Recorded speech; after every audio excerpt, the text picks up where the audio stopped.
The U.S. Navy has awarded Northrop Grumman a $3.5 billion contract to develop and integrate advanced mission systems for the E-130J, a next-generation airborne communication aircraft.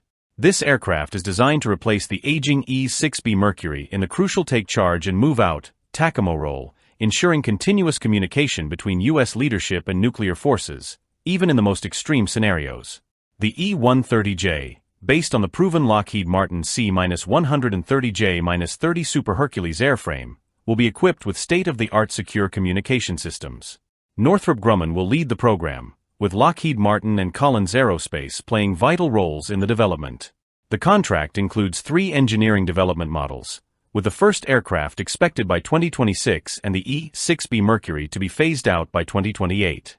With a length of 30 meters and a wingspan of 41 meters, the E-130J is powered by 4 Rolls-Royce turboprop engines, delivering over 4,600 horsepower.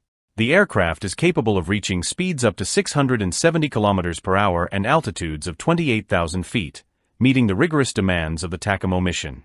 This new platform will not only take over the TACAMO mission but will also free up the E-6B to focus on other critical responsibilities, such as the Looking Glass mission. The E-130J's role is vital to the U.S. Navy's broader nuclear modernization effort, which includes developing new ballistic missile submarines, bombers, and intercontinental missile systems, all designed to enhance U.S. deterrence capabilities. The E-130J is set to become a cornerstone of the U.S. Navy's airborne strategic command and control systems, ensuring that U.S. leaders can communicate with nuclear forces under any conditions, maintaining national security in an increasingly complex world.